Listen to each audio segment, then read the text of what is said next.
Good people.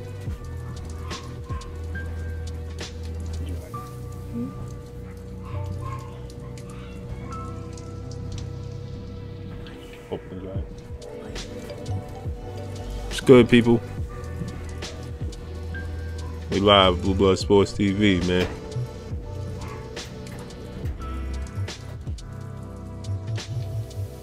Where my people at?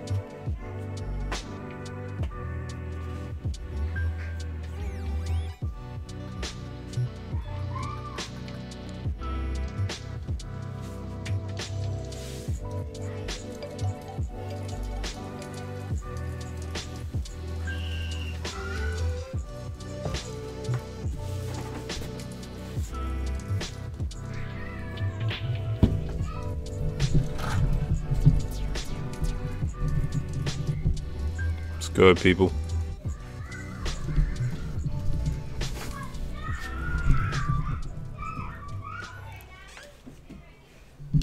I want to talk about this Deontay Wilder Anthony Joshua situation.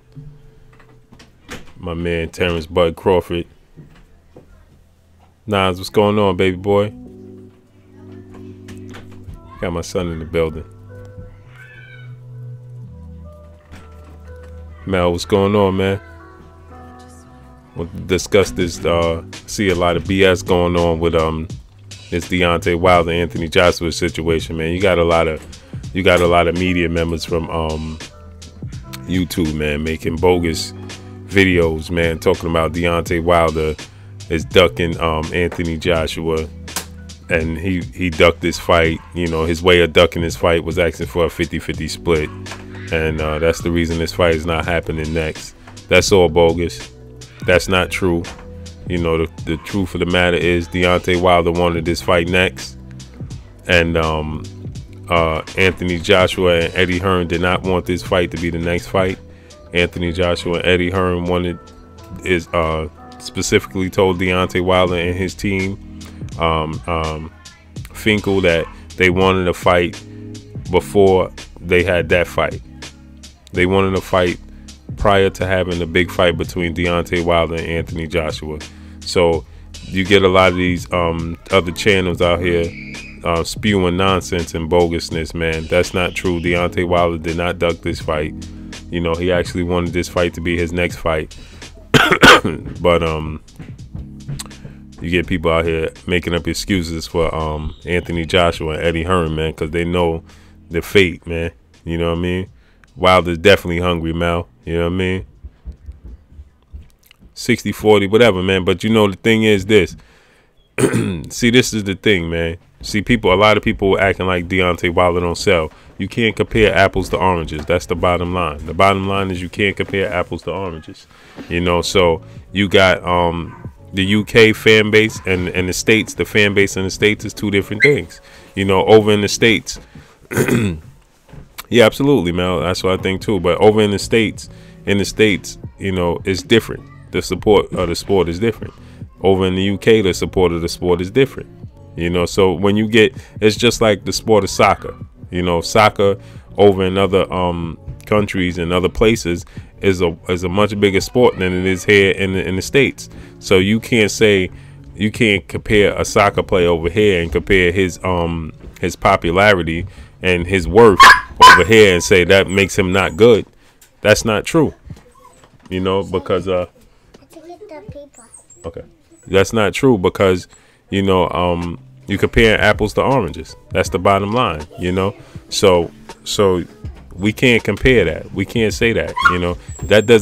You can't measure up the worth of the fire.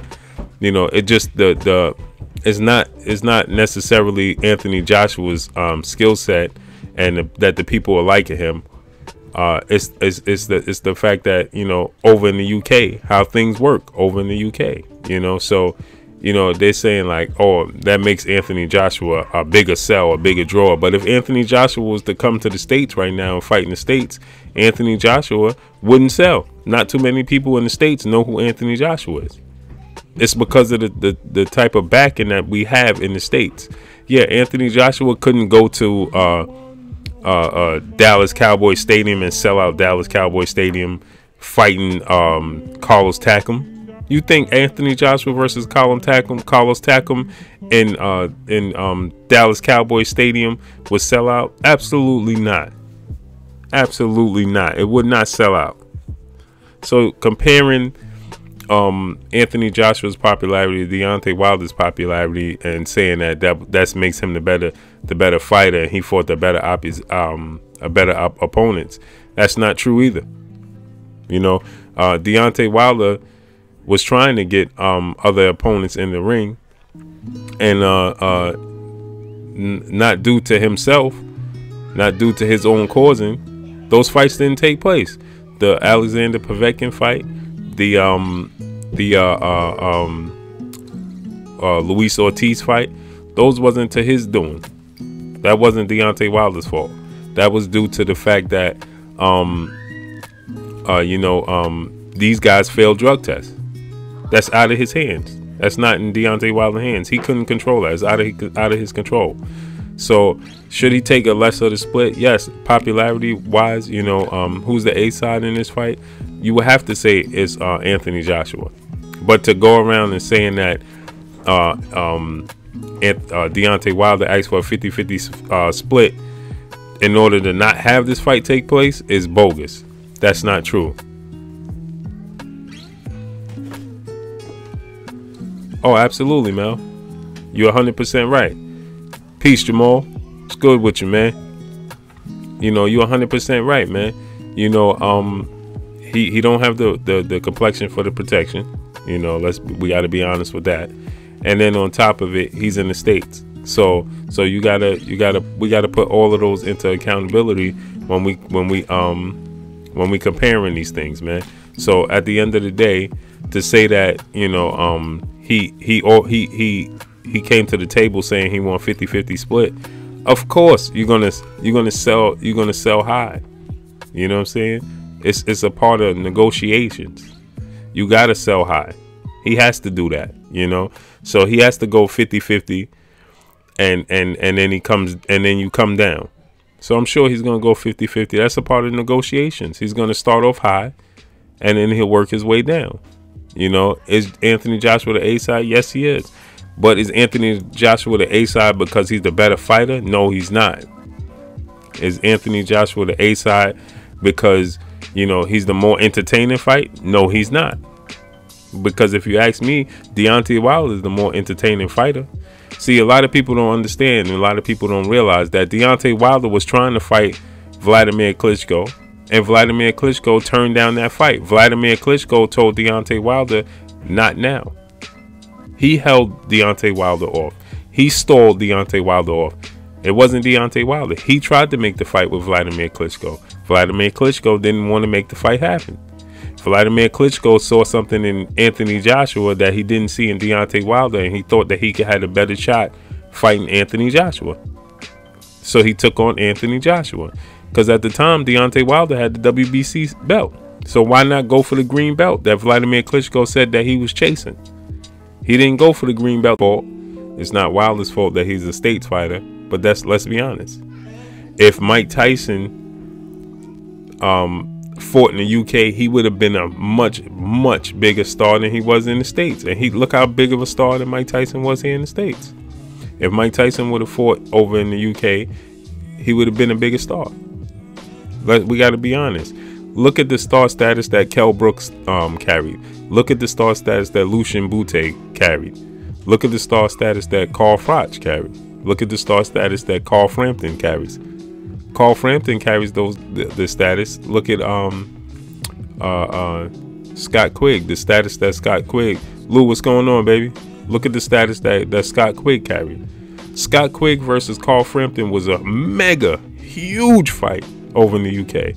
If Scott Quigg and Carl Frampton fought in the States, that wouldn't have been the same fight. Boxing is not the first sport in the States. It's football. We got to be honest. Then it's basketball. Then it's baseball. Then it's hockey. Then it's boxing. So we're not hard, you got to be a hardcore boxing fans to understand this.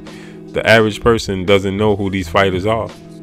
See, unless you Floyd Mayweather, Oscar De La Hoya, most people don't know who you are. They're the only two fighters right now that could walk into a restaurant and need security. Excuse me, y'all. Excuse me. Those are the only two fighters that could walk into a you think if Bernard Hopkins walked into the mall, he would get mauled and mugged the same way Floyd Mayweather, Oscar De La Hoya would? Absolutely not. Not too many fighters in the States reach that status. So the status that they reach over in the UK is totally different. The status in the UK is totally different. They support that sport, the sport of boxing. Win, lose, or draw, they support their fighters. Right now, Ricky Hatton, if Ricky Hatton was to trim down, get back in shape, and get in the ring, he could sell out Wembley. That's a fact. That's a fact. And he could sell out Wembley without a Floyd Mayweather. He could sell out Wembley without a Manny Pacquiao. He could sell out Wembley without a Miguel Cotto. Amir Khan is a superstar over in the UK.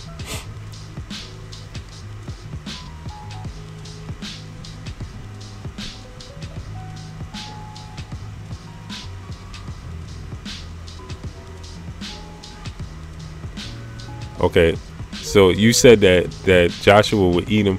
What makes you think that Joshua, Rayman, what makes you think that Joshua is going? Let me ask you this question, because you just said that Deontay Wilder's trash. He's never lost. Only one of his fights went the distance, and he's looking to fight every opponent. So if that's the case, Rayman, if that's how you feel, why does Anthony Joshua and his team wanted to have a fight prior to having the Deontay Wilder fight? See, this is how we know who know the sport of boxing. Why not take that fight right now and get him out the way? Since he insulting you, he's chasing you down. He's on every platform that Deontay Wilder have. He's calling Anthony Joshua out. So why not just shut him up then? Absolutely, Jamal. UK fans are more passionate about the sport of boxing. Rayman, answer the question. Let's answer this question, Rayman. Why not take the fight right now? Since he could, if this is such an easy fight and Deontay Wilder is such trash, why not take the fight right now? Listen, if somebody's insulting me, right? They calling me out every chance they get. They calling me names, right? Every platform. He went on ESPN. He went on every radio station he could. He went on every YouTube channel that he could. I talked to him in person a few times, Deontay Wilder. I talked to Deontay Wilder a few times in person, Rayman. So guess what? He called out Anthony Joshua and Eddie when Eddie Hearn was on the radio. When Eddie Hearn was on, shout out to the Boxing Voice. When Eddie Hearn was on the Boxing Voice and Deontay Wilder called up there and called out Anthony Joshua and Eddie Hearn, why not make the fight happen right now? Why wait? Because guess what? Deontay Wilder wasn't even in the fight. He knocked out Stavern 1 round. That wasn't even a fight. That wasn't even a sparring session. So he could have fought right away. They could be fighting right now in February. Why that fight is not happening, Rayman, if Deontay Wilder is trash? Waiting for you to answer that. Let's see what he got to say. Because you said that he's trash, right? He insults the greats while speeding at 80 miles an hour. I don't even know what that means. He's just a weird looking giant, but he knocked everybody out. So why not Anthony Joshua get in there, make quick work of him, make a quick $20 or $30 million over in the UK and get rid of him. Get him out your hair and move on to the next. Why is he looking to unify? Joseph Parker, see, this is how we know the sport, who know the sport of boxing. Joseph Parker has a belt. Deontay Wilder has the WBC belt, though. So why not WBC? The WBC belt is the belt of all belts. The green strap is the belt of all belts. That's the ultimate belt. Deontay Wilder carries that belt. If he's such an easy out, why not take that fight? Go take that fight and take that belt. See, why would you chase down Joseph Parker and his belt? We know why he's going to chase down Joseph Parker and his belt, because you believe Anthony Joshua and Eddie Hearn believe Joseph Parker is the easier out. But if Deontay Wilder is trash, like all these people are saying and all these other channels are saying, Deontay Wilder's trash and he asked for 50-50. That way he don't have to have the fight with Anthony Joshua. He's a one-trick pony, and I don't know if y'all saw this, but Anthony Joshua himself said that Deontay Wilder is a one-trick pony and he's going to expose him. So why not expose him? Why are you still in the? Neither one of them has inked their contract with the other fighter. It's not guaranteed with Luis Ortiz and Deontay Wilder. They still negotiating, even though it's looking like March 3rd. Anthony Joshua and Joseph Parker haven't confirmed their fight. So why not? If this is such an easy out, he has the green strap. Go get it.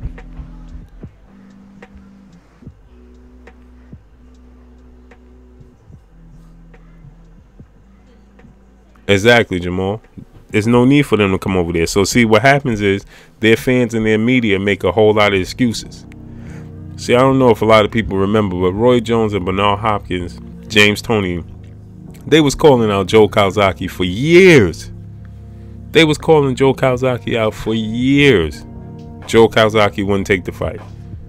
He wouldn't come over here and take the bait. He waited until they was way past their prime to take the fights. Yeah, Lou, Ray ain't gonna answer that question. We already know why. We already know why. He know the answer to that. He know the answer to that. And the UK fans know they scared to death. I was just listening to this other channel before I came on, man. And I said I had to come. Ray ain't coming back, yo. You know, I had to come on, man, because I was arguing with one of these other YouTube channels. I don't want to say his name out here.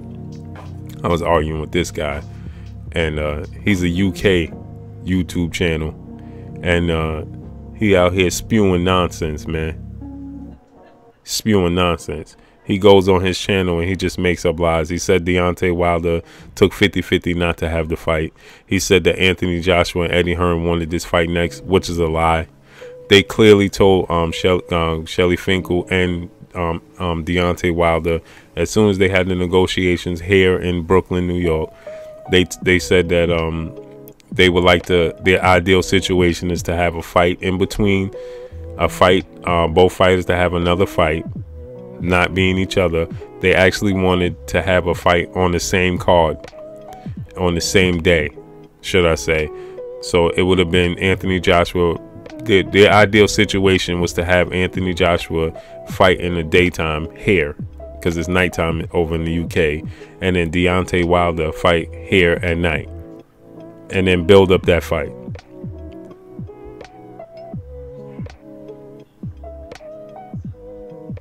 Joseph Parker's he's a very good boxer, but I see a lot of flaws in Joseph Parker that I think that Anthony Joshua is going to expose. I think once he start getting hit with big shots early on in the fight, Jamal, I think that he gonna pull back. He gonna get gun shy. It's gonna be an ugly fight, a lot of holding and so on. And then, you know, Anthony Joshua will win, because you're not gonna get a decision with Anthony Joshua over there in the UK, not in a close fight. Yeah, Lou, man. You see where he went. Ray, where you at, man? We asking you a question, man. We got you in the hot water, man. Come answer this question. You said Deontay Wilder's trash. You said Anthony Joshua's gonna steamroll him. He a funny looking, skinny, tall guy, whatever else you say. But let's figure out why you said that. Come talk some facts to us. Oh yes, sir, Jamal. Man, those UK fighters, man, they're able to listen. Why put yourself in harm's way for $5 million or $4 million when you could stay out of harm's way and still get that $5-6 million, win, lose, or draw, and you still get the backing and the fan support and everything else behind you. See, because this is the thing. Social media wasn't what it is today. So Ben and Calzaghe and all these fighters were able to get away with that. They were able to get away with that. I'm hoping that the way Guillermo Rigondeaux look, I'm hoping that Carl Frampton and Scott Quigg take that fight. Absolutely. Yeah, he's Joe Calzaghe is kind of chubby now, but yeah. But at the time, man, he retired undefeated. He retired Joe Calzaghe undefeated. But he he got he got the victories over Roy Jones, Bernard Hopkins, and a few other fighters late in their career. It was too late in their career. Roy Jones, Bernard Hopkins wasn't the same. I don't want to say Bernard Hopkins wasn't exactly the same, because Bernard Hopkins went on to do bigger things after he lost to Joe Calzaghe. So I don't want to say that he wasn't, that he didn't have nothing left in the tank, because he went on to do bigger things after the Joe Calzaghe fight. But I believe Bernard Hopkins in his prime would have beaten Joe Calzaghe, because that still was a close fight. That still was a close fight. But oh, you talking about the YouTube channel, Jamal? That's who you talking about? The fat pudgy brother from the UK? That's who you talking about? That YouTube dude? He a funny dude, man. This dude, man, he just makes up stories, man. He likes to keep telling me that I have a crystal ball that I look into. Basically telling me that I know everything. But he have no facts. He like to spew nonsense, man. He was one of the first people saying that Deontay Wilder was offered a certain amount of money and decided not to take it, and that was a lie. To $10 million or something like that, $20 million. Eddie Hearn offered Deontay Wilder. He was one of the first people saying that, spewing that nonsense, and that video actually went viral, and it was all lies. And Eddie Hearn said it was a lie, and Deontay Wilder said it was a lie. And then the dude went up there and said that he made another video saying that it was a joke. It's a funny dude, man. But he just had a video go, and he's talking about how Deontay Wilder is avoiding Anthony Joshua, and that Deontay Wilder should talked his way out of negotiated his way out of the fight versus Anthony Joshua in the upcoming fight, and that's why Anthony Joshua is fighting Joseph Parker instead of Wilder. It's because Deontay Wilder chose not to. He stood on his square and said that he wanted 50-50 or no fight, which is not true at all. Because Deontay Wilder, personally, I talked to him. Deontay Wilder was talking, and he said that of course money matters to everybody, because they're prize fighters at the end of the day. But Deontay Wilder said that money ain't an issue. Basically letting everybody know, listen, money is not going to stop him from fighting Anthony Joshua. So basically, we know if he don't get a 50-50 split, then it's okay. He'll take a less split to get that fight, because he said it's a legacy fight and he want that fight. Yeah, Jamal, that dude is a funny guy, man. It's a funny guy, man. It's a funny dude, man. The dude be spewing nonsense on his channel, so I had to come on here and call this dude out, man. It's a funny guy, man. Then I go on his channel and I talk to him. He'll inbox me, and he don't like to have these conversations with me in the public, because he knows it's nonsense, because he knows he's spewing nonsense. That's what he like to do. But Joshua, so what y'all think about Terrence Crawford being Fight of the Year? ESPN named this dude Fight of the Year, but still got him ranked number 3 pound for pound. Is this what I'm talking about? Old media.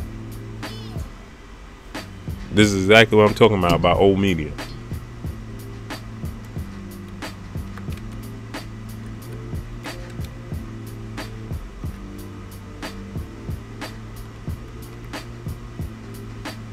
How you gonna have Terrence Crawford Fight of the Year, and then his pound for pound ranking is number 3?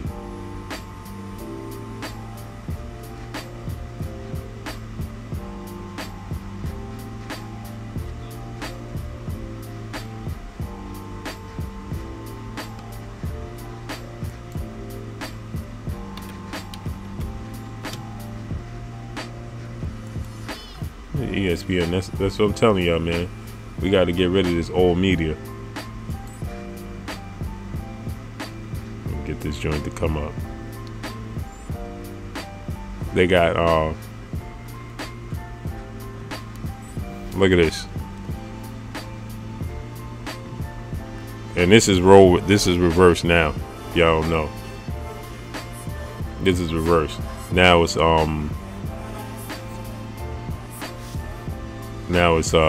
they got Lomachenko #1. Old media is definitely garbage. Lou. They got Vasil Lomachenko 1, Golovkin #2. Horrible, man.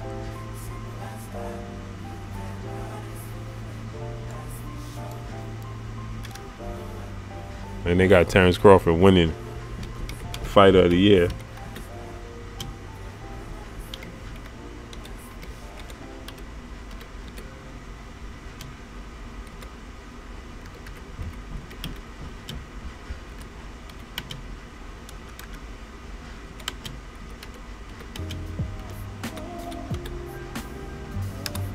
Terrence Crawford Fighter of the Year. But the pound for pound rankings are still the same. Amazing. And look who it is. The biggest decaf of them all right here. Dan Rafael.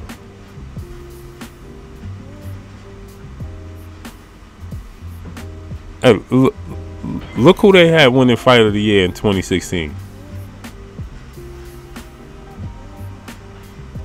Carl Frampton was the Fight of the Year in 2016. Back to Lincoln, Nebraska. Back to the fight that would unify the junior. Ain't that amazing? Division. 4 belts on the line Saturday night in Lincoln, Nebraska. Carl Frampton was Fight of the Year in 2016. Horrible. This is what I'm talking about old media. We gotta push out old media. We gotta push old media. We gotta get them up out of here. No way Carl Frampton was Fighter of the Year. Amazing. Yeah, Teddy Atlas. Oh man, the worst. Now they see, because of new media, we putting the pressure on them. That's the only reason they gave it to Bud, because new media putting that pressure on them. We putting that pressure on them. You got to think about it. They really wanted to give it to Vasil Lomachenko. Yeah, I used to have a lot of respect for Teddy Atlas too, man. But the dude, man, I'm telling you, man, I keep telling people, man, they made his pockets heavy, man. They made his pockets extra heavy. His pockets got much heavier. Ain't no way he flipped on us and did 360 the way he did. No way. No way he flipped out on us the way he did. See, old boy ain't never come back and answer that question, right? Crazy. They be spewing nonsense, man. They like to spew nonsense. You know what I mean? They spew nonsense. See, you see how they saying that Deontay Wilder didn't want to fight. Of course Deontay Wilder wanted to fight. You think Deontay Wilder wouldn't have signed the way he been calling out Anthony Joshua? You think he wouldn't have signed? He wouldn't have signed that fight to fight him in February, January. He might have even fought him in January, because the last time he fought was November. Mikey Chavez, what's going, man? What's going on with you?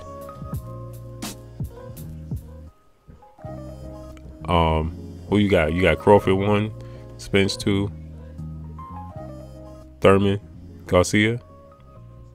It's a good list. I mean, see, pound for, this is the thing. Me personally, I don't really like to do pound for pound lists because it's all opinionated. But me personally, I have Terrence Crawford #1. At 2, I had Triple G, and the reason I'm gonna tell y'all why I have Triple G there. The reason I have him there is because he didn't lose on paper. You know, technically he won the fight against Jacobs, and then he lost. Then he had to draw with Canelo. So, you know, I go Triple G. Then #3, I go I went either Canelo, because his only real loss is to Floyd. Then 4, I went Lomachenko, and 5, I went Mikey Garcia. Mikey Garcia, I don't know if he could have won Fight of the Year. He definitely could have. I'm pretty sure he should have won Comeback Fight of the Year. I don't know about Fight of the Year, but Comeback Fight of the Year, Chavez, I would give him that. See, he had to come back. He had an awesome comeback, man.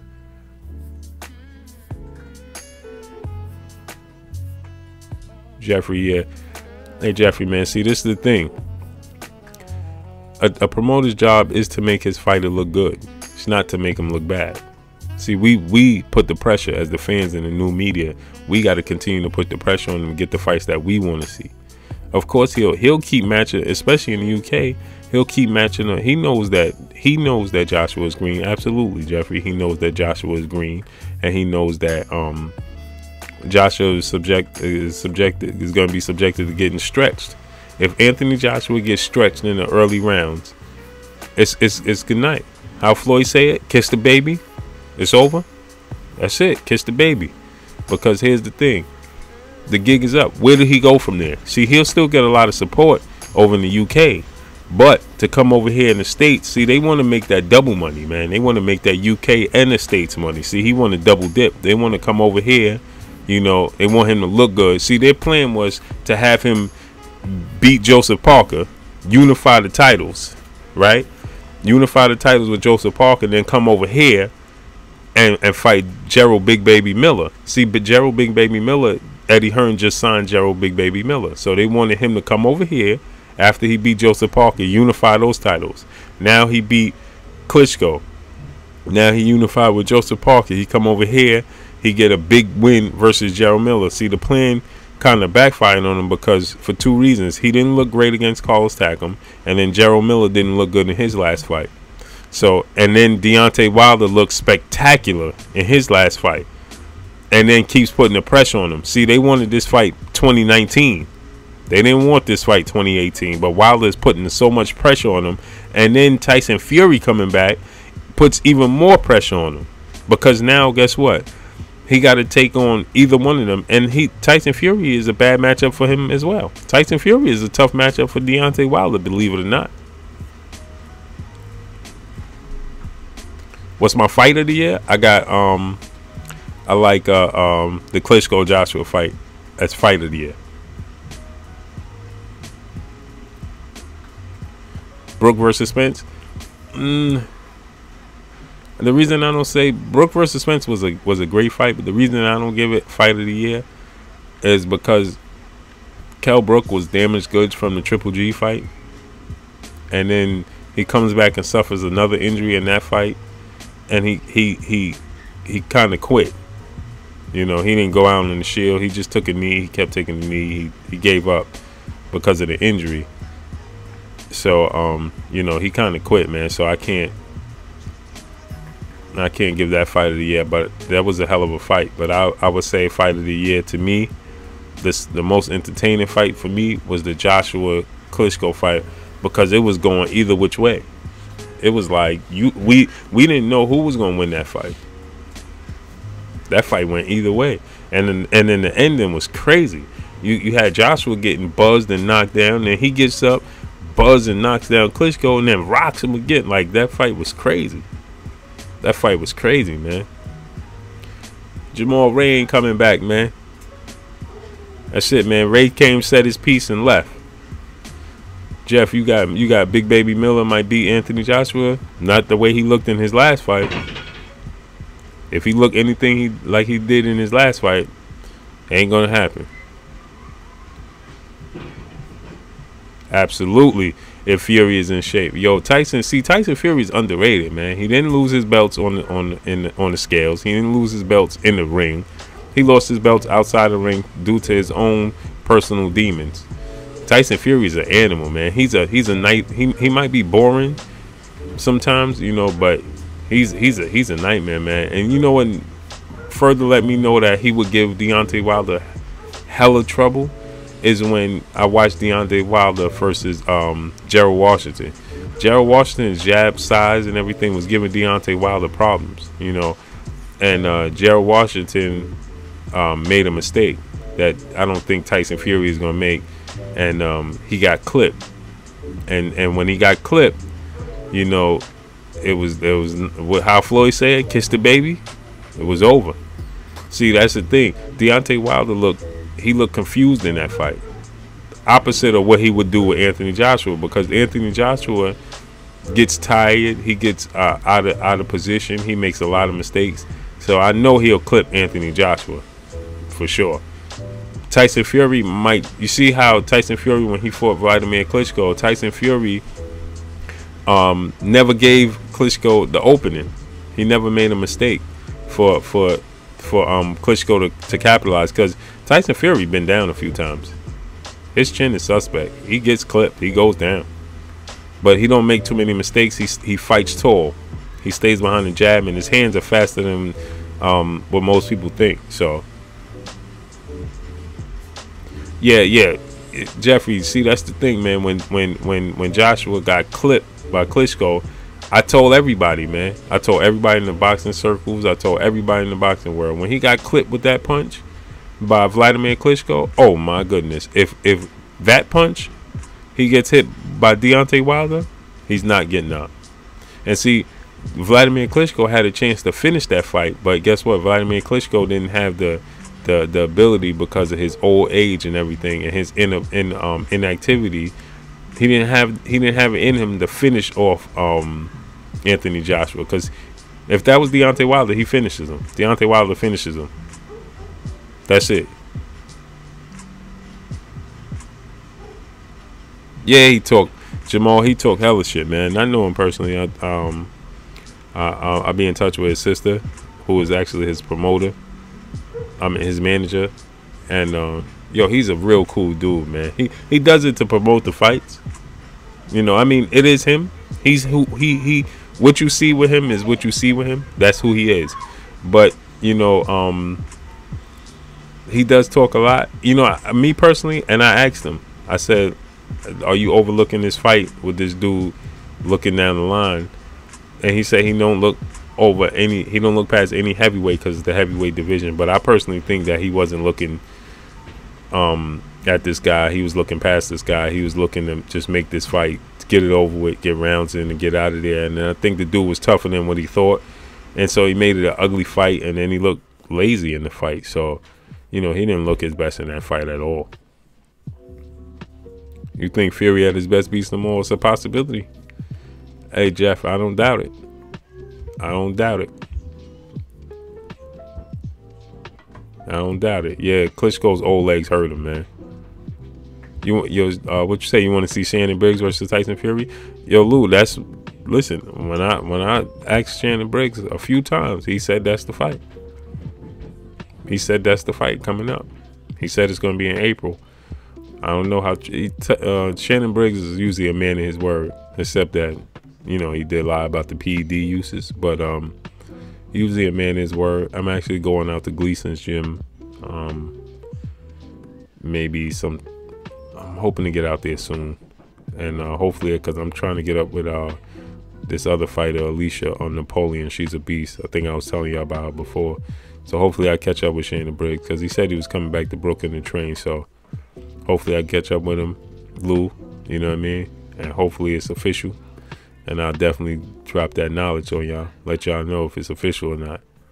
I'm gonna get I'll get a one-on-one interview with Shannon Briggs. Hopefully I catch up with him and ask him the questions y'all want to know. Yeah, Jeff, I think Gerald Miller's better than what he's shown. Yeah, Jamal, Fury versus Wilder is gonna be a mega fight, man. That's gonna be a mega fight, because I don't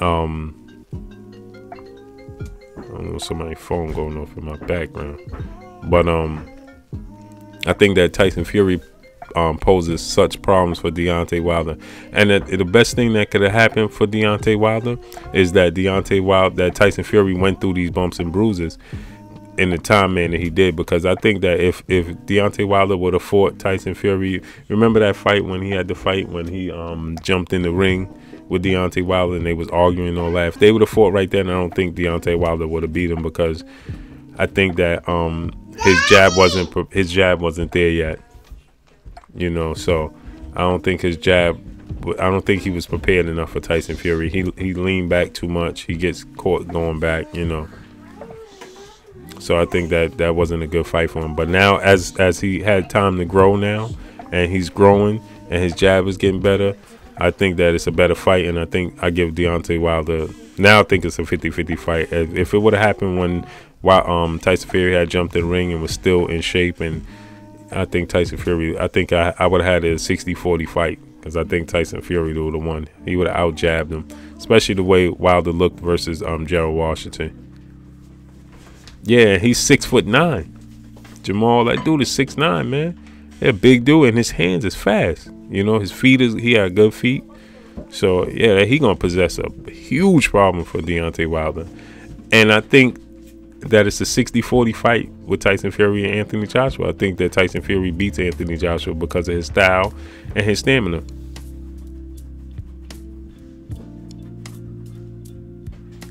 Yeah, he definitely do, man. He moved well. 6'9", 300 pounds, man. That dude, he moved that weight, man.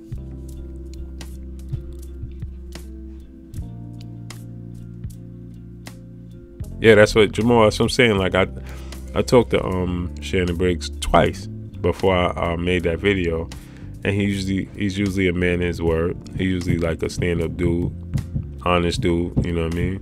He would say like, "Yo, they ducking." You know what I mean? Oh, Billy Joe Saunders, Lou, man, that dude, man.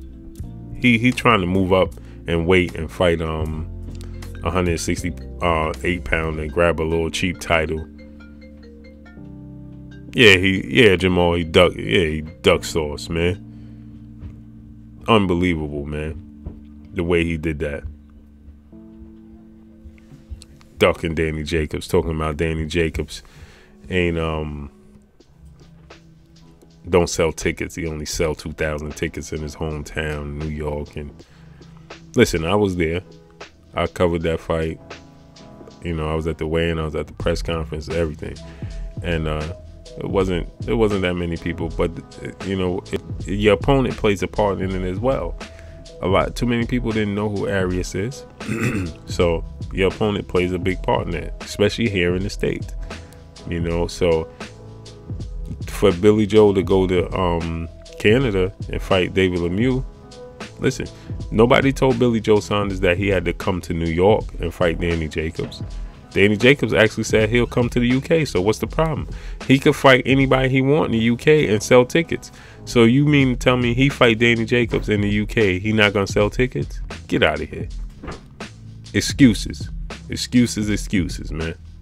Excuses. It's just like Eddie Hearn and Joshua making up excuses about Deontay Wilder, man, because Deontay Wilder could sell tickets. He sells enough tickets. Lou, I don't even give him 6 rounds, man. I give him 5.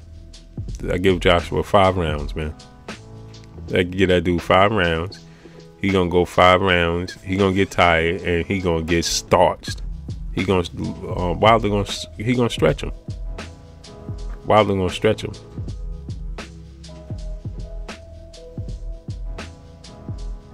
Yeah, I definitely do that, Jeff. Definitely, man. Make sure y'all hit that like button when y'all come in too, man. Make sure y'all smash that like button when y'all come in. That's important, man. So these videos could go viral, man. So we can eliminate old media, man. New media taking over. They callous. Old media is callous, man. We gotta push them out. We gotta shed their skin. You know what I mean? It make you sad, Lou? Man, he gonna get starched, man. He gonna get stiff, man. Wilder gonna listen. Wilder.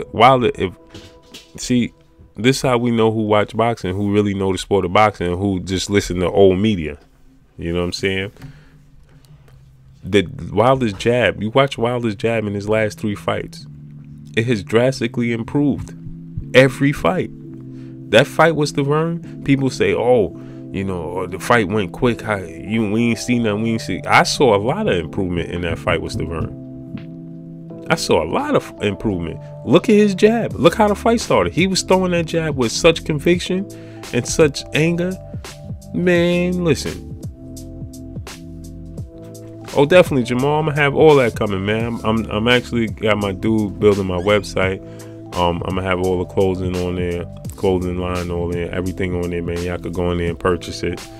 You know, yeah, I'm just waiting for me and my dude. We putting it together with the website, man.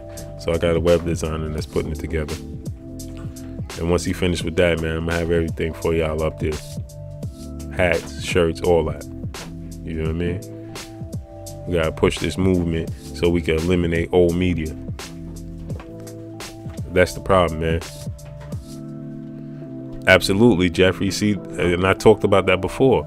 Alexander Povetkin, they made. See, this was a reason for them to push the Deontay Wilder fight back. So they want Deontay Wilder to lose, but they doing themselves a disservice, because the longer they go, the better he's gonna get. So check this out.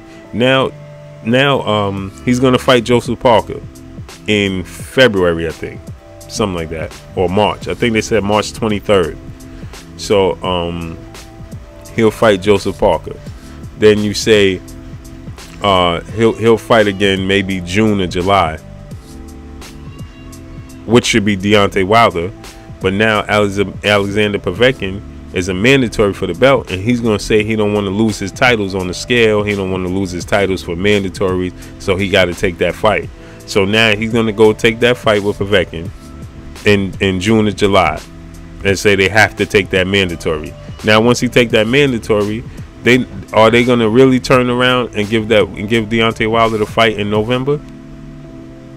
See, because now, so what they're going to try to do is force Dylan White on Deontay Wilder like they was before. So now that and there's no problem. I think that Wilder gets rid of them all early. So for him physically, it's not going to tax his body. He'll still be prepared, but they'll make excuses and say, "Oh, listen, they need to let the fight build and have it in January or February." That's what I think they're going to do. So now that Povetkin is mandatory, it gives them an excuse. It gives them an out to not have to take the Wilder fight immediately following the Joseph Parker fight. Yeah, Povetkin is dangerous, but the thing is, Povetkin is a juicer, man. Povetkin is a juicer. You know what I'm saying? So I think Povetkin off the juice is gonna get starched, as he gets hit with a lot of unnecessary punches. His defense is horrible, and he's not gonna be able to take too many of Anthony Joshua punches. He's gonna fade. It's gonna allow Anthony Joshua to catch breaks and breathe breathers in between rounds and all types of nonsense. Holding. The fight gonna be ugly, but as the beginning of the fight is gonna be Anthony Joshua gonna put so many rounds in his back pocket that it won't matter what happens to the middle or late rounds.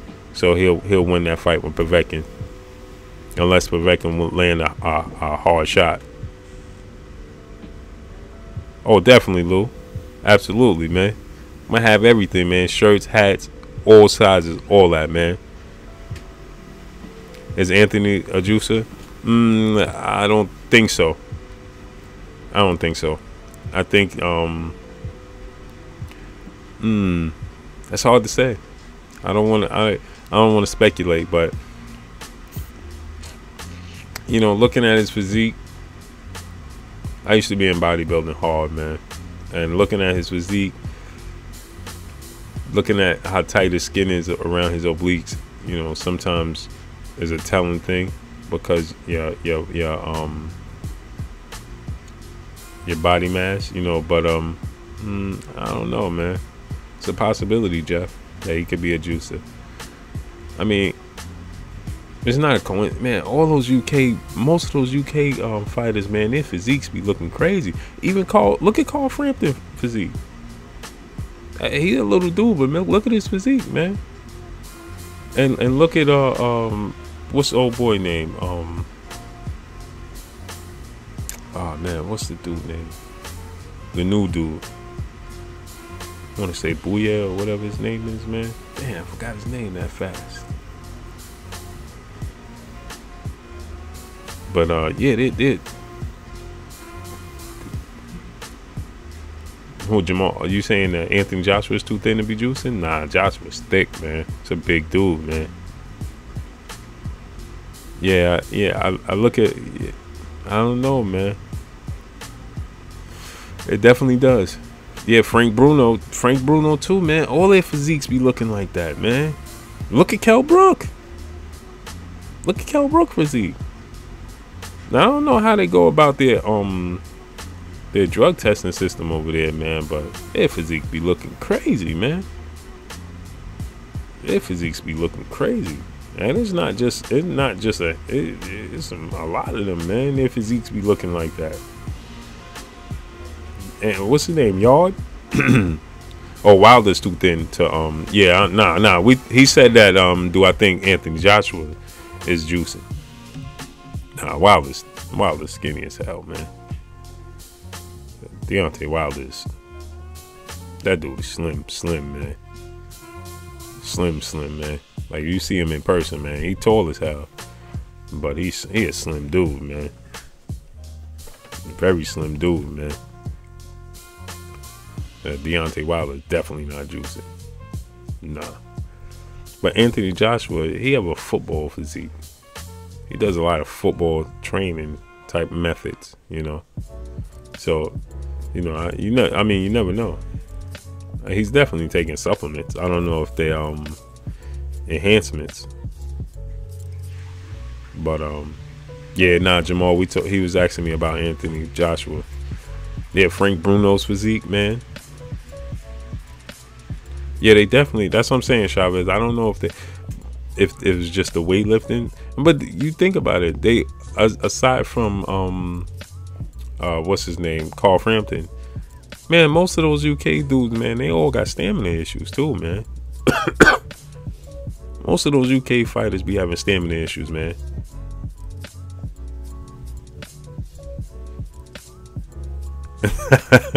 Nah, Lou, I got you, man. I got you. Ain't gonna be no tight t-shirts and none of that, man. You know what I mean? We gotta look official.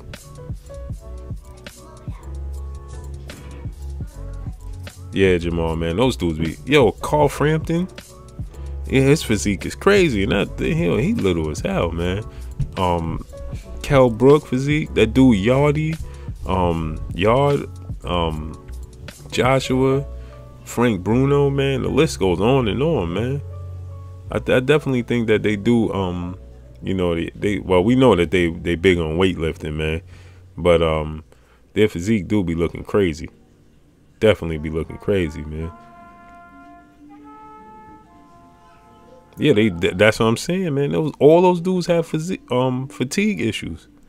All those dudes be having fatigue issues, man. Except for Frampton.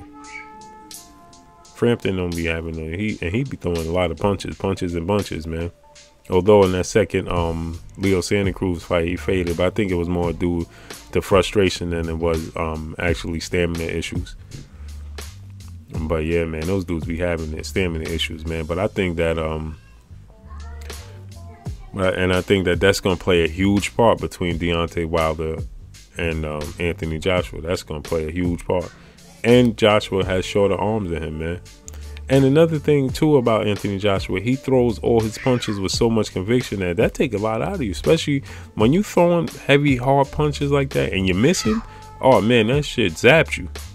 That zaps you, man. And then see, this another thing. A lot of people that don't know, you could tell if they know real boxing or not. Is the gloves, man. Once you start sweating and the water goes in your gloves, man, the gloves get heavy with your wraps, your hand wraps, and then your sweat fills up, and then, you know, when your trainer's spraying water on you and that water's going in your gloves expand and they get heavier. So that, along with carrying all that muscle mass, you know, makes your heart have to pump more. You know, it becomes a factor. That's it, Jamal. That's all it should be. That's all you need. Bruce Lee style. Calisthenic kings, you know what I'm saying? You don't need the weights. It's not necessary, you know what I'm saying? It's not necessary. As long as you do your calisthenics, and you could do a little light weightlifting, you know, but you don't need the heavy weights. You don't need all that, man. Don't need it. And you don't need, and so see, people don't understand. You don't even need heavy weights to build your physique, to have a nice physique.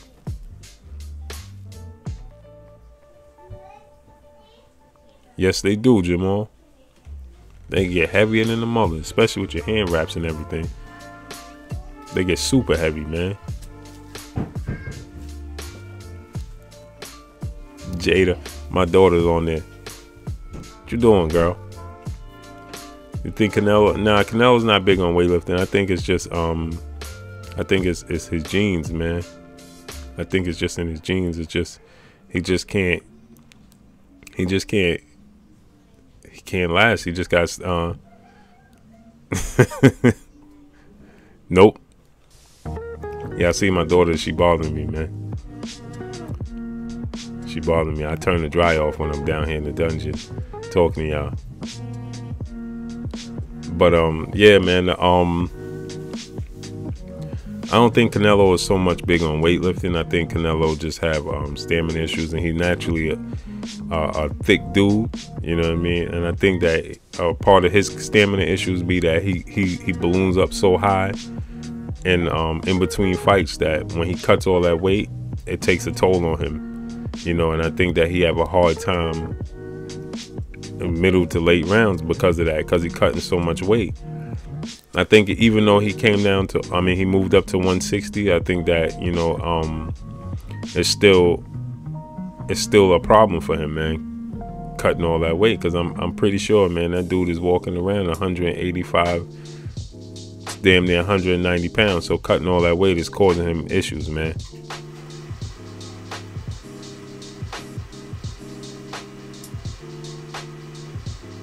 Exactly, man. Jamal, man, weightlifting doesn't. Nope, absolutely not, man. I mean, squats do help with the power, you know, but you know, you see most power punchers have big legs, man. Your strength comes from your legs. So, I mean, squats will increase your power, but as far as the rest of the weightlifting, man, that stuff right there, man, is just to look good on the scales. How Floyd said it about Tim Bradley, man, he more concerned about looking good on the scales than he is about how he look in the fight, and that's a fact. Yeah, Diego Corrales, yep, Forster, Hearns, Tito, Trinidad, and listen, man, that's a fight, man. I wish that fight would have came through, man. Trinidad versus Floyd.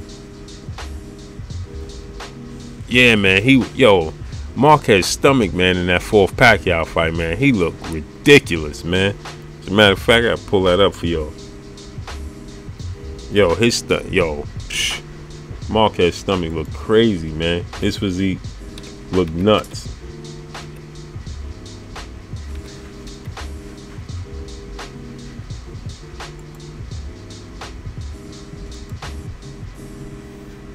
On the scale, look at this dude, man.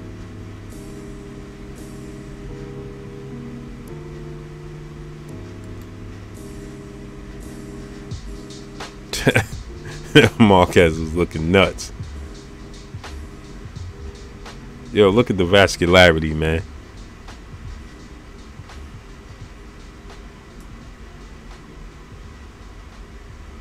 You think Trinidad was too physical for Floyd? Trinidad footwork was too slow for Floyd Mayweather, and that would have caused him. That would have caused him problems, man. Trinidad was real robotic. Trap House was shaking with you. Scooty with you. Look at the vascularity, man. Look at this dude. Look at his form right here. Look at this dude forearms right here. Look at the vascularity in his triceps. See, and this was what I was just telling y'all. You could tell in the tightness right here in the obliques. Right there, you see that? I have no doubt that Marquez was juicing, man. Marquez felt like he got cheated in all those Pacquiao fights, and he wanted his get back.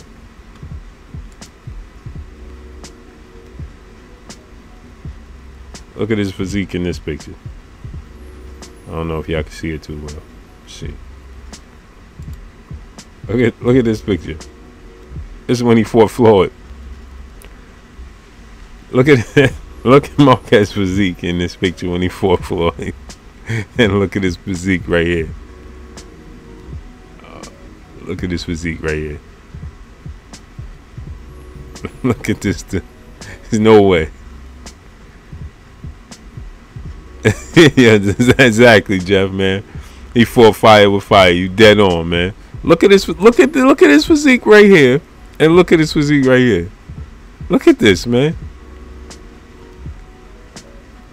Marquez knew what he was doing, man. He felt like look at this dude physique.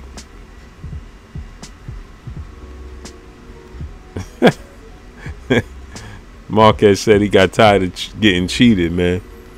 He said they offered him $100 million. Y'all believe that, man? They offered him $100 million for that for a fifth fight versus Pacquiao.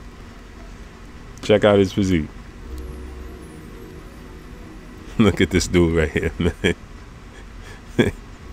He wasn't even trying to hide it. Look at his physique here.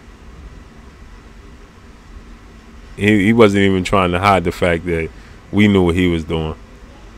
But that was due to the fact that he said that Manny Pacquiao was doing the same thing. So he said he was getting cheated in the fights with Pacquiao.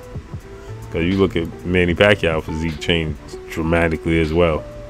Look at his physique. We know Manny.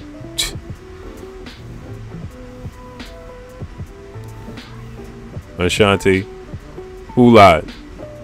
You say he lied, who lied? Question is, how did he get away with it? Donnie Austin? Ashanti, who lied? You said he lied. Who lied? The question is, how did he get away with it? Who Marquez? Marquez got away with it because Pacquiao and his team couldn't throw caution in the wind, because I don't know if y'all remember, that's when Floyd Mayweather was throwing out the allegations of Manny Pacquiao juicing. So they couldn't go out. They said that the reason that they didn't take the fight with Floyd Mayweather was due to they didn't want to do the testing. So how could they put Marquez on blast? They couldn't. They had to just take that. They just had to eat that, because then they looked like a hypocrite. Just a couple months earlier, you were saying that you ain't want to fight with Floyd Mayweather because you wasn't taking the random style blood test, and who was Floyd Mayweather to call the shots. So now you get into a fight with Marquez, and you figure that he's juicing. But what you gonna do? Make him take random blood and urine testing? You like a hypocrite.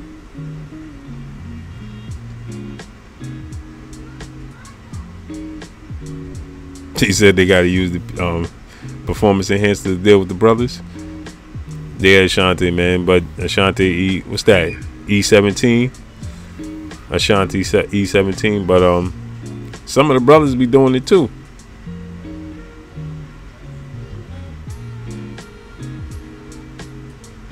Yeah, you're right, Lou. Yeah, he should link up with the Porters and train, but he don't want to leave his comfort zone in the UK. See, until he loses, until he gets starched and he gets stretched. When he get in there with Wilder and he gets stretched out, that's when they'll change up their method, because that's going to be their excuse. Yeah, Trap Out. You believe Marquez the $100 million? He said they offered him $100 million for a fifth fight versus Manny Pacquiao. He turned it down. He said he turned it down because he'd rather keep picturing Manny Pacquiao being stretched out on the floor in that last fight, and him getting redemption for being cheated in the other fight. So he turned down the $100 million. You know what I mean?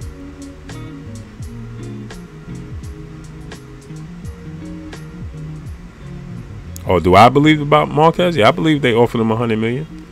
Yes, sir. I believe they offered him $100 million, because that's always the fight with Manny Pacquiao and Juan Marquez. Like I told y'all, I see those fights with if Mikey Garcia and Vasil Lomachenko ever get in the ring, it's going to be close like that, because styles make fights.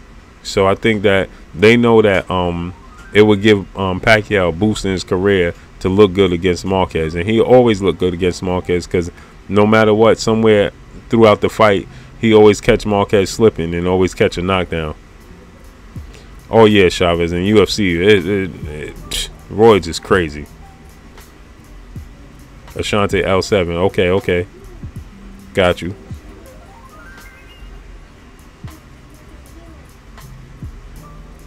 Yeah, they usually do jump on the juice, man. Absolutely.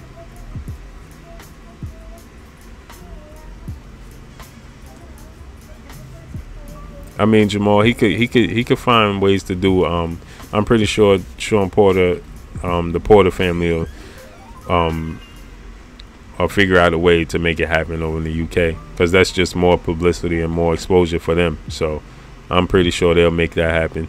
They'll find a way, because the money over there in the UK. He was never offered that. Not enough money in it, Jeff. What, the $100 million?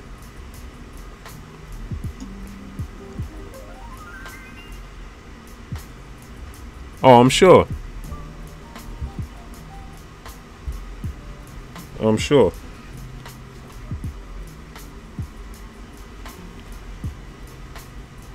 I mean, depend. Well, they was trying to do it in Mexico, I think. So the money would have been big over there, because you put Marquez versus Pacquiao in Mexico, it's going to be huge.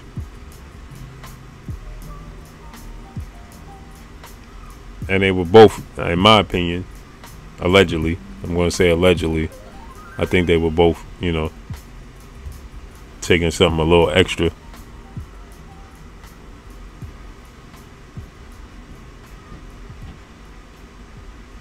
But Marquez had a dramatic change. He had a dramatic change in the fourth fight. They wasn't even attempting to hide it. Look at this dude, man. Yo, look at this dude, man. They wasn't even attempting to hide it. Look at his forms. It was no secret what they was thinking. Sean Porter is gonna he's waiting for the Keith Thurman fight. That's what he's waiting for. So we ain't gonna see Sean Porter in the ring until it's Keith Thurman versus Sean Porter.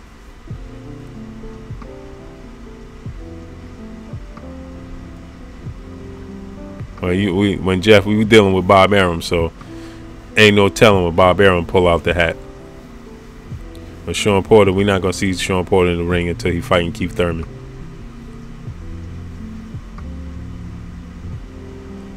Yeah.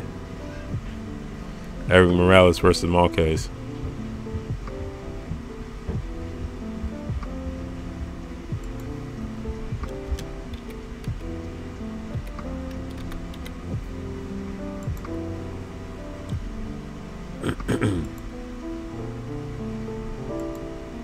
Marquez was a beast, man. He was overlooked.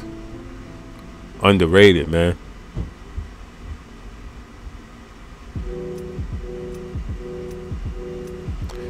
Jeff, they're actually trying to make the fight between Canelo Alvarez and Triple G in Mexico. Do I think Sean Porter's ducking Errol Spence? Absolutely. Absolutely. It's a bad matchup for Sean Porter. Errol Spence is a bad matchup for him. His style.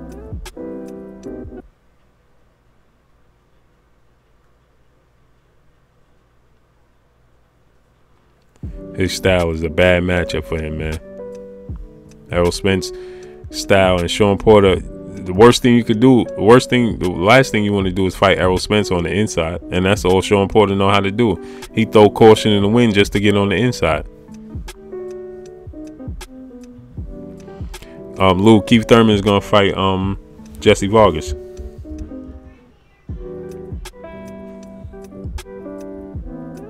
That's gonna be Keith Thurman next fight, Jesse Vargas.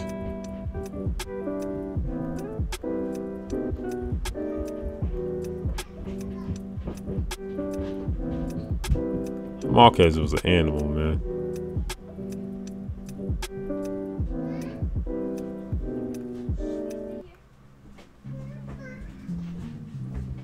Marquez was an animal.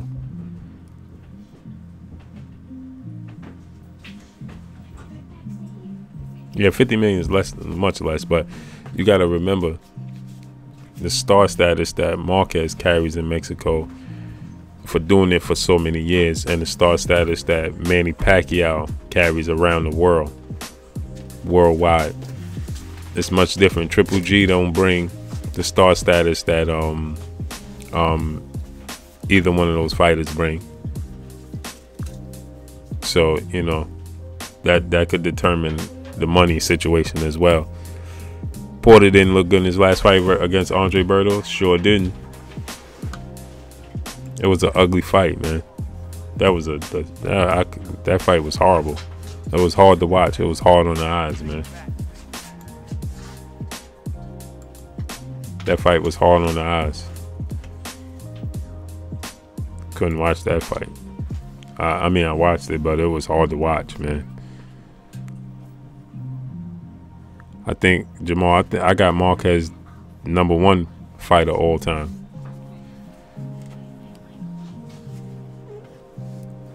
I got Marquez #1 Mexican fighter all time.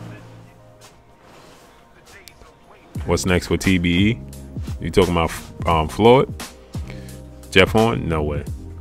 That'll never happen. Floyd come back, it'll be a fight versus Keith Thurman or Triple G. His last fight, he'll put everything into that fight.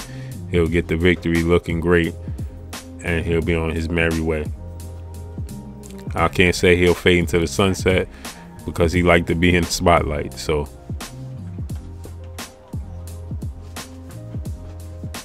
what 2 fights I want to see the most in 2018? Anthony Joshua versus Deontay Wilder. Errol Spence versus Keith Thurman. Reason being, the heavyweight division is booming, and I want to see Anthony Joshua versus Deontay Wilder. That'll bring back so much more fire and fizzle to the heavyweight division. It'll bring the heavyweight division right back. That's the reason I want to see that fight, because the build-up for that fight, whether it be in the States or in the UK, you know, the build-up for that fight, you know, it'll just be massive. It'll just be massive. Now, Errol Spence versus Kell Brook. The reason Errol Spence versus Keith Thurman is another fight I want to see. Is the reason being is because the styles. I want to see if Keith Thurman, because Keith Thurman have a tendency to get up early on the scorecards, and then in the middle of the scorecards, and once he realizes that he's up on the scorecards, then he starts, you know, trying to stay away from the fighter. He starts trying to box and avoid the fighter. And I don't think he'll be able to do that. So I think Errol Spence is going to force Keith Thurman to have to fight all 12 rounds if it goes 12 rounds. And then we're really going to see what Keith Thurman is made of. And we're really going to see what Errol Spence is made of, because Errol Spence is not going to fade like Kell Brook did. And Errol Spence is going to, Keith Thurman is not going to fade like Kell Brook did. And Keith Thurman carries his power throughout 12 rounds. He also could be he also could outbox him. So, you know, that's an interesting fight for me, you know, because of the styles. You know, they said that Errol Spence gave Floyd Mayweather a lot of problems in sparring, and I think that's due to the styles, even though Floyd Mayweather don't take sparring as serious as he does under the lights. But it was very interesting, you know, so that's the reason I want to see those 2 fights, Lou. Shane Jr., yeah, man. I thought he had something, man, but nah.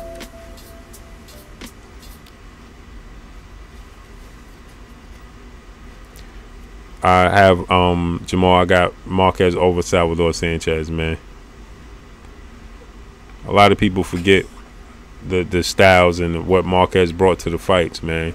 He could outbox you. He could slug inside. He was a counter puncher. He brought so much to the table that most Mexican fighters don't. That's why my opinion, I got Jamal. Answer your question, I got Marquez over Salvador Sanchez and Chavez and everybody else, man. That's my reasoning for having him. He was he was so versatile, man. He could do so many different things in the ring. He fought so many different styles, and he was able to adjust. I mean, he couldn't adjust the Floyd Mayweather style, but who could?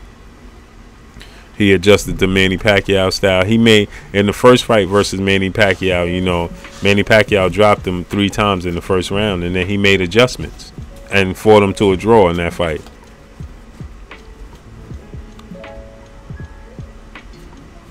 See, Chavez, that's the thing.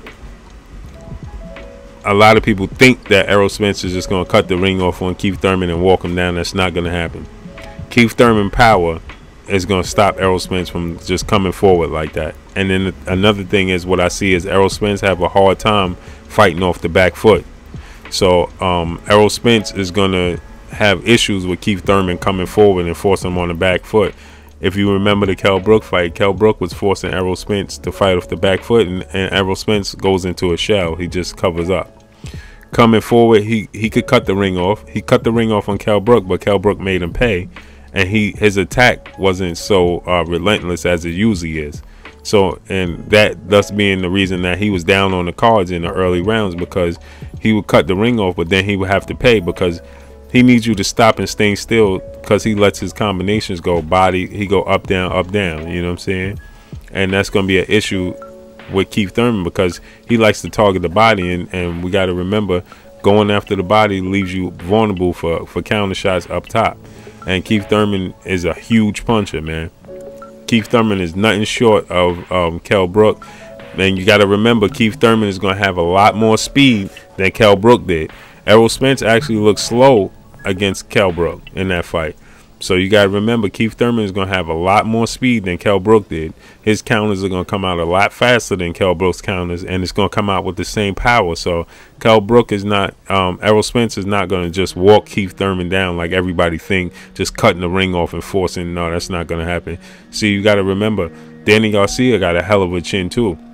And Danny Garcia in those early rounds, boy, when he was landing those big, you see Danny Garcia versus Lamont Peterson. Danny Garcia was trying to cut the ring off versus Lamont Peterson, and when Lamont was frustrating him and outboxing him, it was a problem, you know. So that's gonna be a big issue for him, you know. He's not just gonna be able to walk, because Keith is gonna get his attention early and often. Trust me. Those right hands gonna land early and often, and Spencer's not just gonna continue to want to walk him down. Chavez, absolutely. Triple G and Errol Spence is a lot alike. You hit the nail on the coffin. Yeah, Jamal, that's what I'm saying. That first fight, man, you got to remember that first fight with Pacquiao, man. He got dropped, 3 times in the first round. If the rules was different, that fight would have been over. If it had the 3 knockdown rule, but it didn't, and he made the adjustments in that fight. And you gotta remember, in that time, Pacquiao was blowing people out the water with his left hand. He shocked Marquez, and Marquez made the adjustments, and look what happened.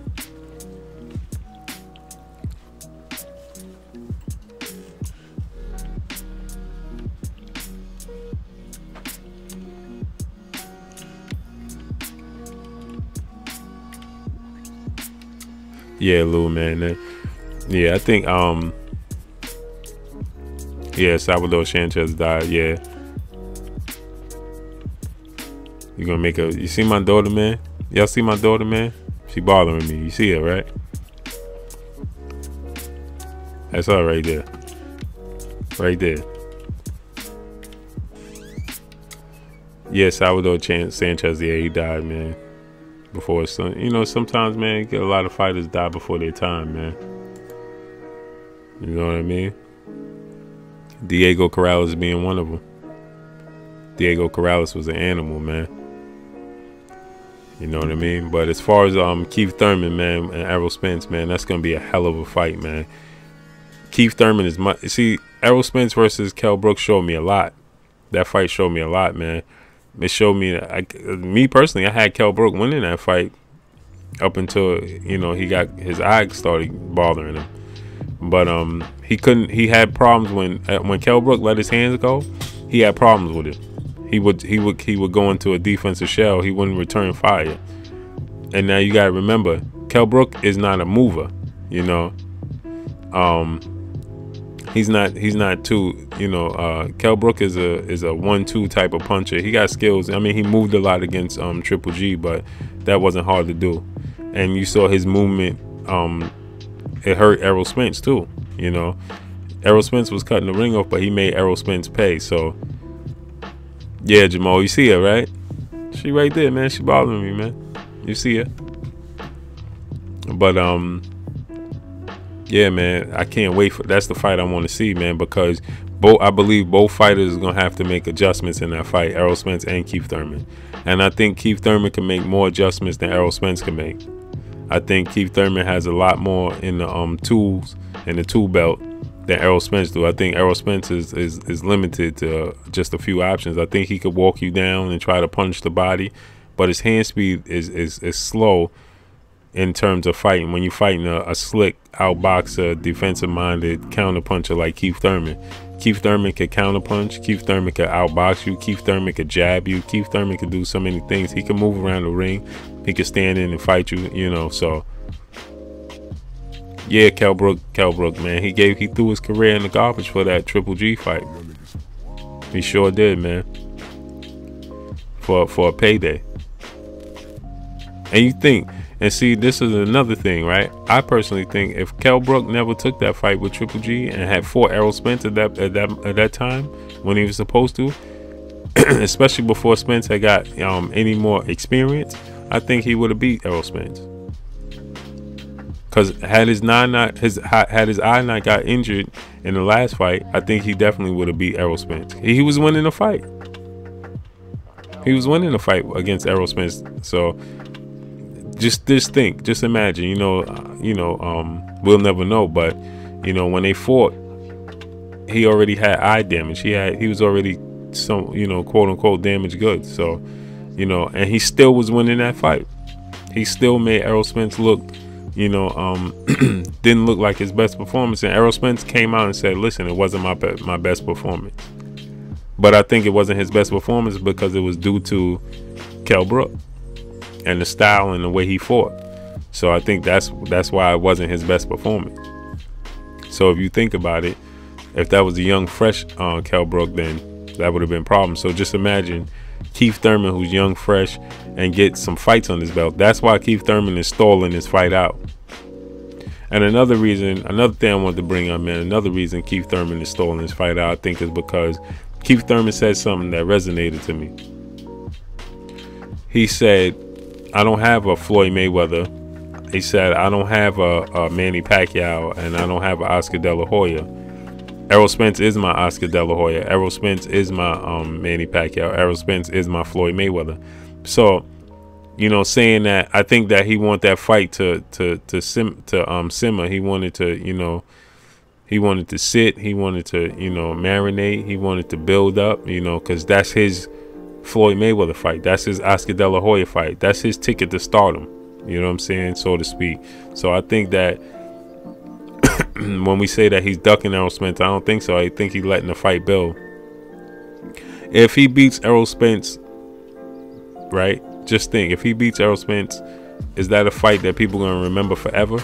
Like Floyd Mayweather versus Oscar De La Hoya, Floyd Mayweather versus Manny Pacquiao. Even though the Manny Pacquiao fight was dull, it was very stale, but people are going to remember that fight for a very long time just because of the build-up.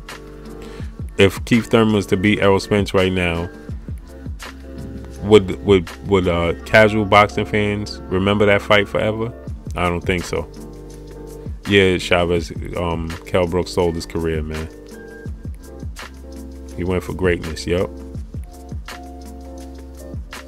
Yeah, Spence busted the other eye, but studies show that once one eye gets weak, the bone in this, and once the bone gets weak in this eye, once you break the socket, it's that much easier for you to break the other one.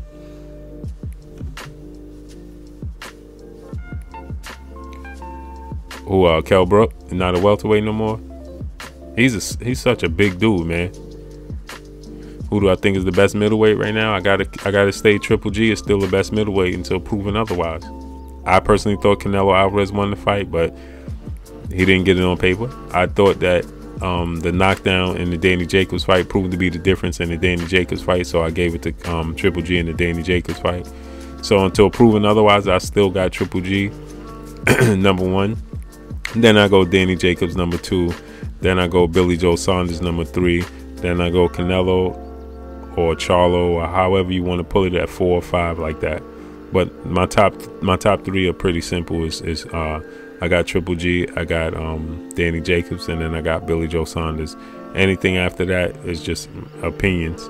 I mean, it's my opinion anyway, but I personally think that those are the top 3, and I don't know how anybody could say otherwise, because Charlo hasn't proven anything at 160.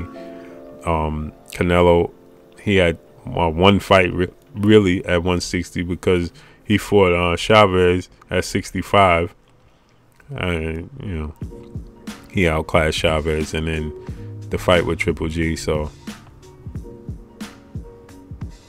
oh yeah, cutting 30 pounds, yeah, Oh yeah, he's a big dude, man. Errol Spence is a big dude, man. But that's the thing. I saw Terrence Crawford. I'm like, damn, y'all look back. Y'all remember I told y'all this, right? I told y'all prior. If you look at Boxing Ego, shout out to Boxing Ego, but he had made a video about Terrence Crawford had put up something. Terrence Crawford put up, I don't know if y'all saw it, but he put up a post on his Instagram or Twitter, and he was stepping on scales. He weighed 177. And remember, I told y'all when I stood next to Terrence Crawford when I interviewed him and I was talking to him, I told y'all he was a big dude, man. That was prior to him stepping on the scale. I told y'all that.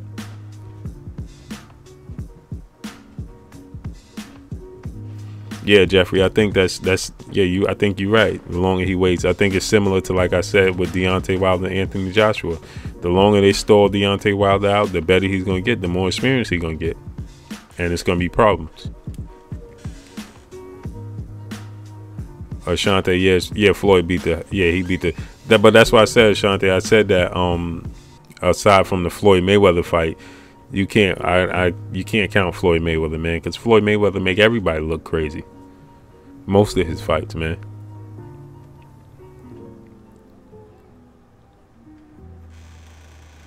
Yeah, Spence needed. Well, Spence is fighting on January 20th. Couple of weeks, fighting Lamont Peterson, Brooklyn. Yeah, Terrence Crawford, man. Terrence Crawford weighed 177. Yep, I told y'all. What did I tell y'all in that last video? I told y'all, I said that when I was with Terrence Crawford, I was standing next to him. I told y'all he was a big dude, man. When I was comparing him to fighting Errol Spence, and what did I tell y'all? I told y'all he wasn't much smaller, if he wasn't the same size as Errol Spence. I told y'all in the last video, and what he put up on his Twitter, he said he weighed in at 170 something, 178, something like that. 177, 178, something like that.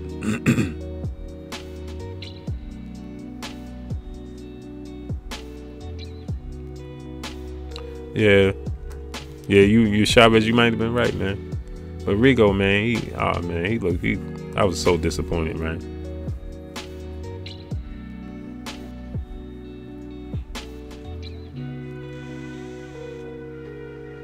Yeah, exactly, Lou. You know what I'm saying?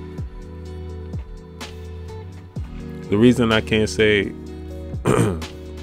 definitively that Danny Jacobs is the best middleweight is because I think the knockdown in that fight proved to be the difference, and I think he lost that fight against Triple G. I have personally had him losing, and I personally had him the knockdown being the difference. Charlo is a beast, but he haven't proven anything to me at middleweight. So until I see more against tough, stern competition in real middleweights, I can't say Charlo's the best middleweight yet. But you know, he looks the part, but I can't say it until you get in there. Jeff Lacey looked the part, and we saw what happened to Jeff Lacey.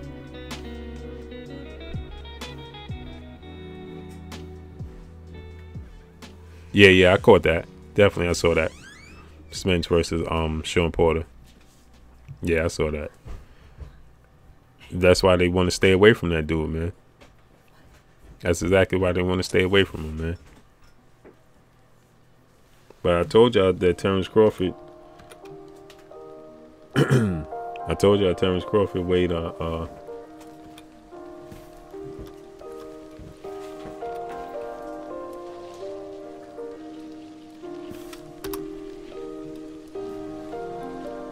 told y'all he was a big dude. Yeah, Spence was lighting him up, man. It's because of the styles. Styles make fights.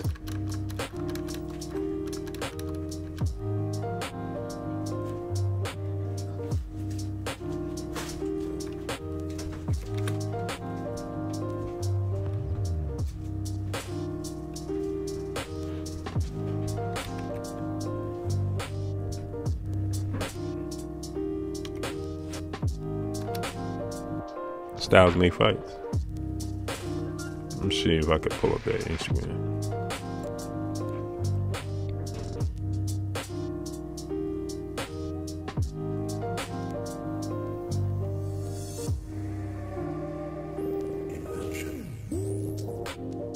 You see right here. Let's see. Let me see if I can pull it up for you.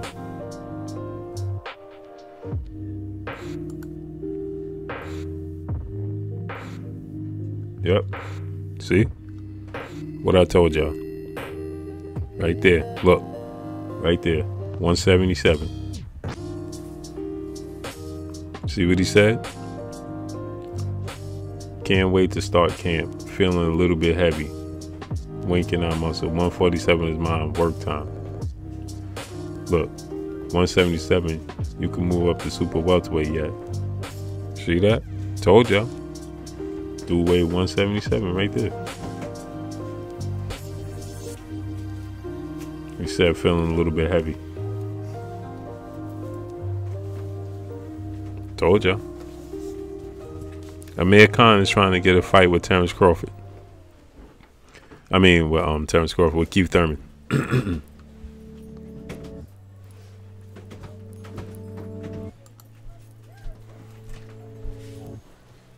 Amir Khan trying to get a fight with Keith Thurman. He said that he won a tune-up fight. And he said that after his tune-up fight,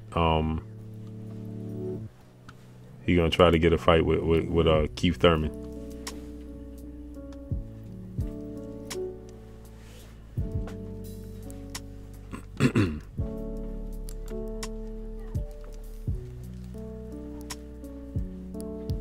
Yep, 20 pounds, but that dude is 30 pounds overweight. Terrence Crawford is.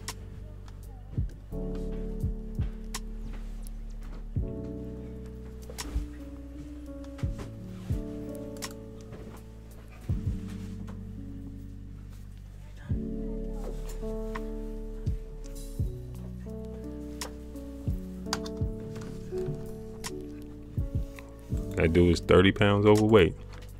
I told y'all.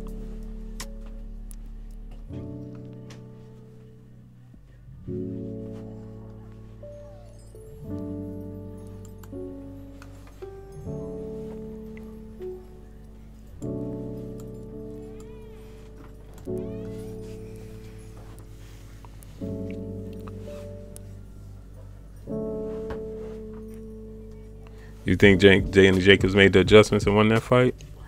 I think he made adjustments, but I think the knockdown proved to be the difference in it, Lou. I thought that he got sloppy. He tried to switch stands in the middle of the exchange and got dropped. He wasn't hurt or nothing, and then towards the later rounds, man, he was doing a lot of showmanship instead of throwing punches, man. He rather stay in the middle of the ring and saying, you know, I'm here, you know, pounding his chest instead of fighting. So, you know, he did a lot of showmanship. He had a lot of mistakes in that fight. Triple G's jab was landing, although he was returning fire. But to beat the champ, man, to take the title from the champ, you got to beat the champ, man. I didn't like the way he did it. Oh, Amir Khan could have been a beast if he had a chin, Jamal. He could have been a beast, man, but the dude don't got no chin, and he have no discipline. He get into a middle of a fight. Who can't Amir Khan outbox? He got the boxing skills to outbox anybody, but he don't have the discipline. As soon as he get touched, he finds himself in a firefight, in a dogfight for no reason. Instead of when he get touched to go back and you know, box, he goes back and starts and wants to return fire. Amir Khan is a fool, man. He's a clown. I don't know about the fastest hands ever, Chavez, but his hands is all lightning, man. You see Gary Russell hands, Chavez? That dude hands is lightning. Meldrick Taylor had fast hands, man, but Gary Russell hands is crazy. Zab Judah, man. So you got to remember, it's the type of fighter as well that makes how it makes your hand speed look. See, Amir Khan he doesn't use fast feet with his fast hands. Amir Khan stops in one position and he let his hands go as if he punching a heavy bag. That's why he always get caught. That's why he always get knocked out.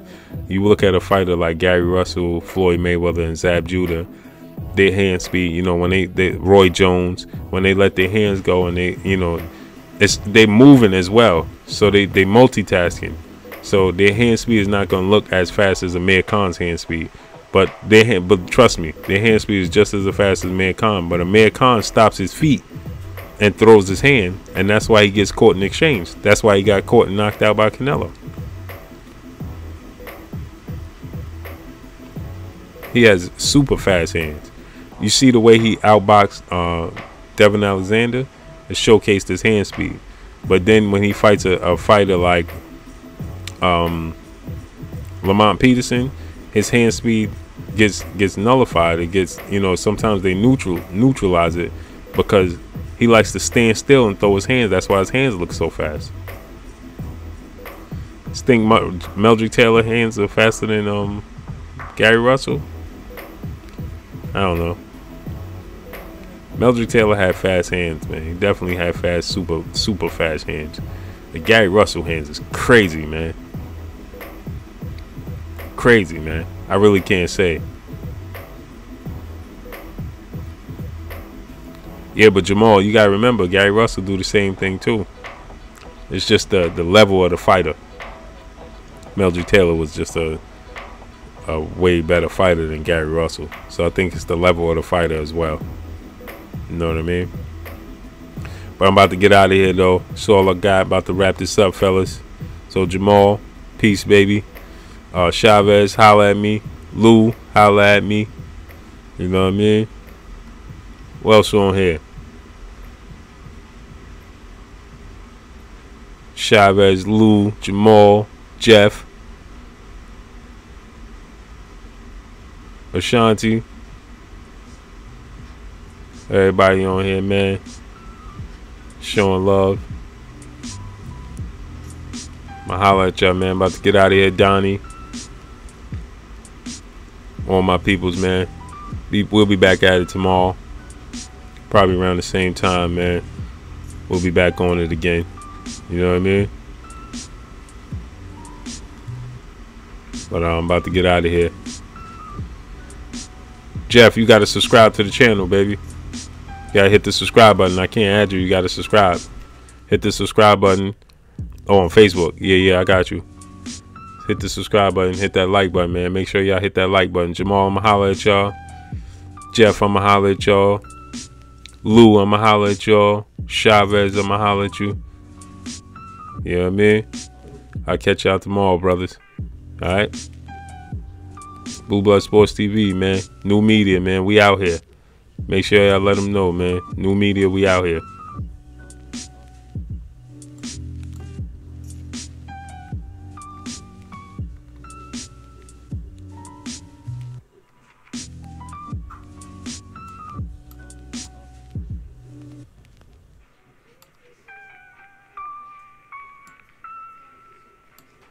Catch y'all later, fellas.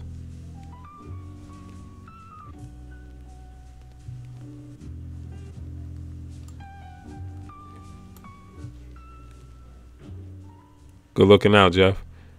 I'ma holler at y'all. Peace, fellas. Peace, Lou. Catch y'all later.